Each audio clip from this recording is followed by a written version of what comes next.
Entah mengapa beberapa kalangan itu membuat satu judul pemberitaan terkait Pak Jokowi itu jauh lebih rendah surveinya ketimbang kepuasan masyarakat terhadap Pak Prabowo di 100 hari kerja. Padahal ini nggak relevan menurut saya. Dan ini dibuat-buat semacam menjadi kompetisi antara Prabowo dan juga Pak Jokowi. Kita bahas.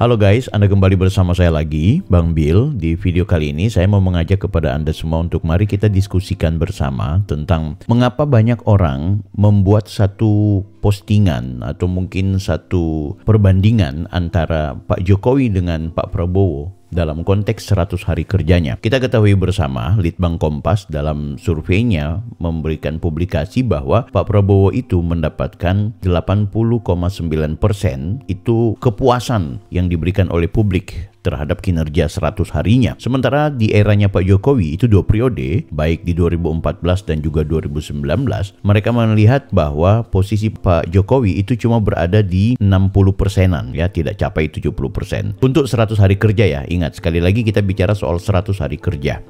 Nah, coba kita analisa baik-baik, apakah relevan pembahasan ini? Apakah pembahasan mengkompetisikan antara Pak Jokowi dengan Prabowo itu substansial dan apakah cocok, kan gitu? Ini jadi pertanyaan penting. Nah, beberapa kalangan yang saya maksud diantaranya misalnya seperti Bang Akbar Faisal. Saya nggak ngerti kenapa kemudian membuat satu judul, ya, membuat satu judul di podcastnya itu menyebutkan bahwa 100 hari pemerintahan Prabowo kepercayaan publik itu lebih tinggi dibanding Pak Jokowi. Ya, Anda bisa lihat nih, ini judulnya. Kita perlihatkan dulu lah. Oke guys, jadi itu singkat ya. Jadi kalau Anda mau nonton langsung saja ke Akbar Faisal. Yang saya kepingin kita fokusin adalah mengapa kemudian sekelas Bang Akbar Faisal itu mau mengkompetisikan, mau membanding-bandingkan antara 100 hari kerjanya Pak Jokowi, baik di era bersama dengan Yusuf Kalla dan juga dengan Pak Ma'ruf Amin, dengan Pak Prabowo Gibran, kan gitu. Walaupun kebanyakan mereka bilang Pak Prabowo bukan Prabowo Gibran. Sampai dengan sekarang banyak orang yang sebenarnya belum move on terkait keberadaan Mas Gibran sebagai wakil presiden. Mereka ya, jadi mereka ini memberikan dukungan kepada Pak Prabowo, tapi merasa tidak pantas kemudian menyebutkan ada Gibran juga di situ. Ini gagal move on. Aku tuh sampai buat status Facebook loh. Ya teman-teman, coba perhatikan, aku kebetulan punya Facebook tuh, kutulisnya begini. Saya tuh mengikuti banyak perkembangan politik nasional. Isu paling ribut di kanal YouTube diantaranya adalah pro kontra terkait eksistensi si Mas Wapres. Banyak aktivis dan kalangan akademisi yang bukan pendukung Prabowo Gibran itu belum move on menerima anak muda ini menjadi pemimpin tertinggi setelah presiden di Republik ini. Lucunya, mereka yang anti Prabowo Gibran saat ini justru menjadi pendukung Prabowo tanpa Gibran. Konten-konten mereka memuja-muji Prabowo tapi risih dengan Gibran. Alasannya ini beberapa hal. Pertama adalah anak haram konstitusi, anaknya Jokowi, tak memiliki pengalaman dan pengetahuan alias tidak berkualitas ya. Kemudian dia pemilik akun Fufu Fafa, bahkan dinilai sebagai anak muda yang tak pantas memimpin bangsa. Nah, mereka-mereka yang mulai muncul diantaranya Reza Indragiri, Refli Harun, Ikrar Nusa Bakti, ini double ya, Amin Rais, Rocky Gerung, hingga pengamat dan analis politik yang saat ini berubah profesi menjadi konten kreator lainnya. Jadi analis-analis politik kita, para analis dan juga para akademisi, aktivis bahkan juga, itu udah berubah jadi influencer lah ibaratnya, jadi konten kreator. Bagaimana harusnya kita bersikap terhadap Gibran itu sendiri dan barisan serta pembencinya ya? Jawabannya simple, kawal Mas Gibran, menangkan hingga bisa 2 periode dengan Pak Prabowo, setelah itu perjuangkan beliau menjadi presiden berikut hingga 2 periode, maka bengkaklah dada para pembenci. Selamat bekerja Mas Wapres. Stigma sahabat setia Gibran Manado. Hai. Oke guys, jadi itu ya, ini sekali selingan aja semacam kenapa banyak orang tidak mau memberikan dukungan kepada Prabowo Gibran, maunya kepada Prabowo Tok gitu. Itu kan lucu. Oke, nah sekarang saya mau mengajak kepada kalian, coba kita rame-rame untuk kita lihat ya. Jadi kalau aku sih intinya kalau soal Jokowi dengan Pak Prabowo itu nggak relevan kalau mau dibanding-bandingkan. Karena biar bagaimanapun Pak Jokowi itu hari ini yang memberikan dukungan Prabowo ya, memberikan dukungan kepada Prabowo, ya itu juga dengan ada Pak Jokowi. Jadi seluruh pendukung dan pengikutnya Pak Jokowi itu memberikan apresiasi kepada Pak Prabowo. Jadi wajar. Bahkan mereka yang anti kepada Pak Prabowo gara-gara apa ya sebelumnya di Pilpres, sekarang kan memberikan dukungan. Tapi dalam konteksnya Pak Jokowi punya era, kan ada politik keterbelahan di situ. Ada yang anti Pak Jokowi dan kemudian membela Pak Prabowo, tapi Pak Prabowo tidak jadi presiden, mereka tetap anti sama Pak Jokowi. Kan begitu. Jadi dua hal yang nggak sama gitu. Tentu teman-teman akan bilang, ya berarti kalah dong Pak Jokowi dengan Pak Prabowo. Ya, enggak, ini justru karena Pak Jokowi yang memberikan dukungan kepada Pak Prabowo. Sekarang begini dah, kalau seandainya anggap saja Pak Prabowo ini jadi presiden, kemudian bukan Gibran wakil presidennya, aku yakin dan percaya pasti terjadi keterbelahan gitu. Ini karena ada Gibran di belakangnya Pak Prabowo, makanya keliru kalau mau bilang bahwa 1-2 bulan ini Mas Wapres tidak ada aktivitas. Justru Pak Wakil Presiden juga detik-detik terakhir sampai dengan sebelum ada survei itu juga justru semakin produktif, tidak hanya di media sosial gitu kan. Dan dia tidak sempat aktif di media sosial itu cuma 1-2 mingguan, bukan bulan-bulanan, nggak ada itu kan gitu. Nah, di tengah situasi seperti ini, aku mau mengajak kepada teman-teman, coba kita lihat nih, ini ada satu akun Instagramnya Pak Jokowi. Kita lihat story-nya itu menarik sekali guys ya. Jadi di tengah kelompok penyinyir, kelompok-kelompok yang sampai sekarang mau membuat kompetisi antara Prabowo dan Jokowi, seolah-olah mau membuat keterbelahan antara keduanya, yang kita tahu beliau berdua adalah sahabat, adalah dua pemimpin bangsa yang memecahkan rekor ya. Rekor apa? Rekor rekonsiliasi yang ada di Indonesia. Kita tahu yang namanya nggak kayak Ibu Megawati, kalau udah kalah udah kelahi dengan yang lain kan gitu. Oke, kita langsung saja ini teman-teman. Ini kegiatan touring bersama motor, komunitas motor tua. Legend. Nah, ini yang menarik nih di rumah beliau. Ini dari mana, Mbak? Bandung sama Jakarta. Yang bawa bayi? Iya, bayinya udah tidur. Udah tidur. Keren. Aku mau buku, bilang. Dari lu itu, ambil. Iya, nanti dikasih. Iya. Minta sama Mbah ya. Iya. Dia tuh bilang dulu katanya buku.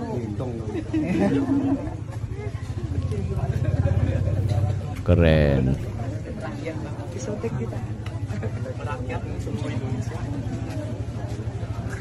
Itu pas pampres Jokowi.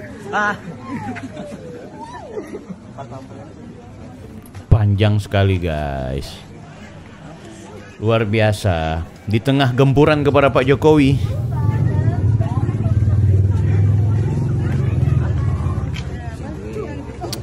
semakin menumpuk guys. Makasih Pak. Dari mana nih, Pak? Dari anak Vespa, Solo. Solo. Iya. Luar biasa. Turis Muslim Indonesia. Masya Allah.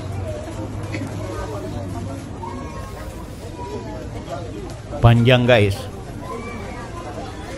Ini yang coba mengulik-ngulik Pak Jokowi, yang coba mau membuat semacam konflik Jokowi Prabowo ini semakin bengkak dada guys.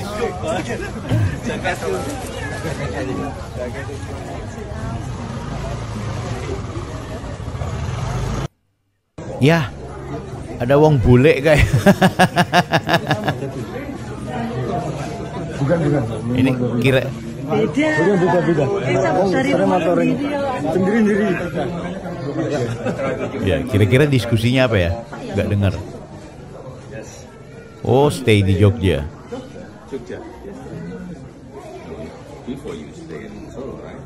Oh,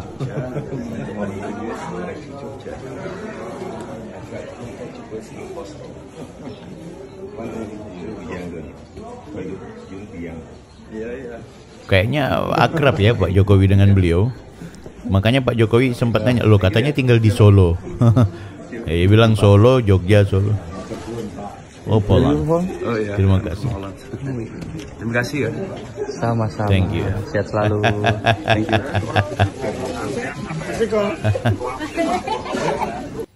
Ya, ini rombongan-rombongan guys.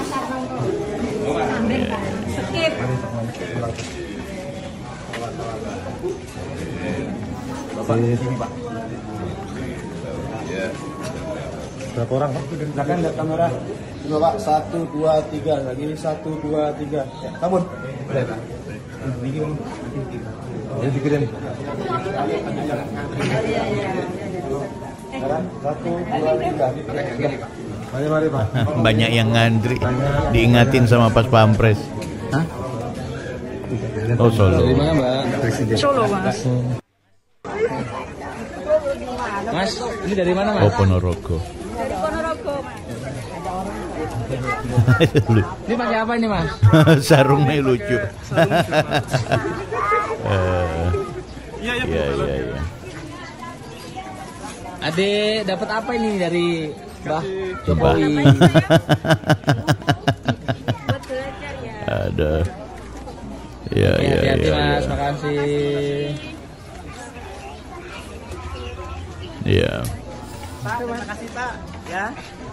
Jadi memang jadi tempat destinasi wisata. Ini aku nggak bayangkan kalau seandainya bisa dipungut karcis, karcis masuk. Dari mana nih Pak? Malang, Mas. Jauh-jauh ke Solo ngapain Pak? Iya. Kangen sama Bapak. Luar biasa. Sengaja ini berarti ke sini. Sengaja malam datang pagi. Oke, terima kasih. Sehat Luar selalu. biasa. Oh, ngantri terus guys. Luar biasa. Oh, ini yang dari Bandung. Dari Bandung. Dari Bandung. Lah, 4 bulan. Nih bayinya. 4 bulan. Udah diajak jalan-jalan. Iya, mau ketemu kan. Dari Jakarta sama bayinya. Yo.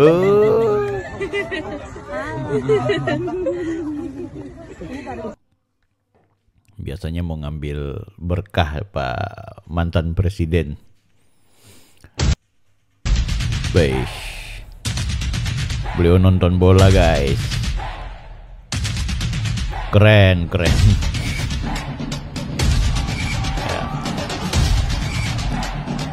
Sekali lagi itulah strategi dan pola komunikasinya Pak Jokowi guys.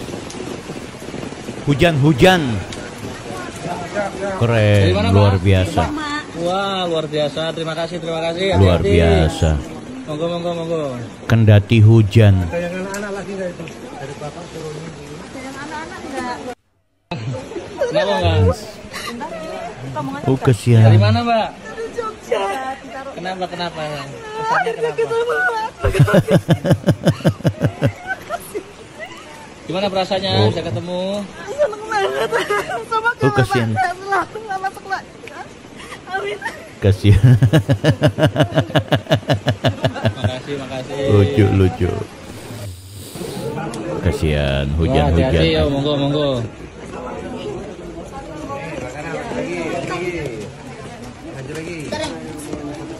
Luar biasa. Dapat baju guys. Hujan. Memang kalau nggak punya baju. Cianjur. Ini adik dari mana ini Dek? Dia dari Bekasi. Bilang. Iya. Iya, luar Terima biasa. kasih Bapak. Halo.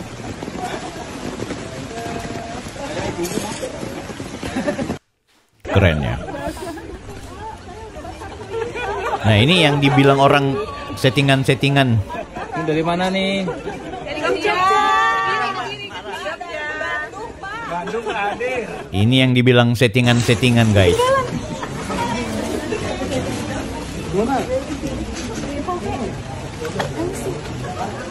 Hanya untuk berfoto bersama Pak Jokowi. Oke.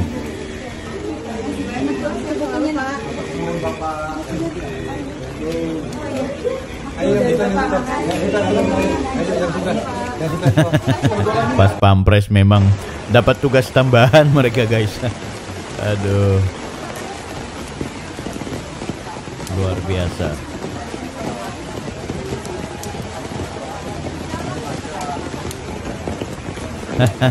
Wih, romantis ya. Dari Bekasi Bapak, romantis. Saya udah ada di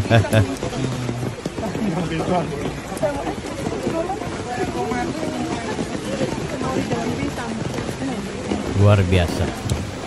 Menurut kalian bagaimana ya? Kalau aku melihat bahwa fenomena Pak Jokowi dengan pola komunikasi dan pola kehidupan sehari-harinya yang seperti ini sebenarnya harus kita jadikan simbol bahwa apa yang selama ini sedang menjadi pikirannya mereka-mereka yang nyinyir kepada Pak Jokowi, mereka-mereka yang anti kepada Pak Jokowi, seharusnya berpikir lagi bahwa Pak Jokowi ini entah dengan segala cara yang dicoba untuk dibuat pembusukan namanya, dicocok-cocokkan setiap ada masalah di Indonesia selalu Pak Jokowi yang disalahkan, ya itu coba dipertimbangkan lagi. Karena begini, publik melihat bahwa Pak Jokowi itu adalah pribadi yang secara personal itu sederhana ya, sehingga itu orang ini akan tetap menjadi ibaratnya gulanya semut. Jadi di mana ada gula di situ ada semut, di mana ada manis di situ ada semut. Artinya semua tuduhan-tuduhan apalagi mencoba untuk menggiring opini. Oh, Pak Jokowi itu persentase publik mencintai beliau itu cuma 60% ya kan, dalam konteks 100 hari kerja ya. Dalam konteks pemerintahan kita tahu bersama Pak Jokowi itu mendapat 75 bahkan 80% ke atas. Itu ada survei terakhir sebelum beliau kemudian purna tugas. Tapi dalam konteks 100 hari kerja memang kita ketahui Pak Jokowi cuma dapat 60%. Ya sekali lagi itu konteksnya beda karena 60% itu masih ada pertarungan antara dua kubu, Pak Prabowo dengan Pak Jokowi, sehingga itu para pendukung Prabowo secara otomatis tidak akan memberikan apresiasi kepada Pak Jokowi gitu. Ada politik keterbelahan. Oh ya, tapi kan di masa periode kedua Pak Jokowi, Prabowo jadi menteri, berarti pendukungnya Prabowo pasti akan memberikan apresiasi kepada Pak Jokowi. Oh beda, pendukung Pak Jokowi Prabowo itu malah banyak yang kemudian menjadi antipati kepada Pak Prabowo, benci kepada Pak Prabowo. Makanya di Pilpres kemarin pendukungnya Prabowo itu justru memilih Anies dan sebagian juga ke Ganjar kan gitu. Nah saat ini ketika kemudian Pak Prabowo itu jadi anggota jadi presiden, ya tentu ini kan menjadi harapan bagi mereka-mereka yang tadinya tidak suka sama Pak Jokowi, yang suka sama Pak Prabowo, ya udah mereka memberikan dukungan kepada Pak Prabowo. Sementara orang-orangnya Pak Jokowi ya, pendukung ya, orang yang membela Pak Jokowi secara otomatis akan memberikan dukungan pemerintahan Prabowo Gibran, bukan cuma pemerintahan Prabowo. Ini yang banyak keliru ini orang-orang yang anti terhadap Gibran gitu. Padahal dia ini wakil presiden satu paket dengan presiden.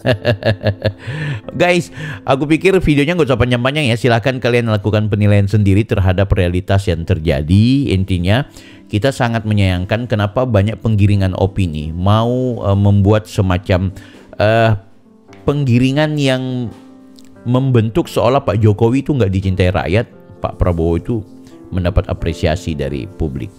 Nah itu keterangannya udah saya jelaskan. Jangan lupa like, comment, and subscribe. Saya Bang Bill, Offside.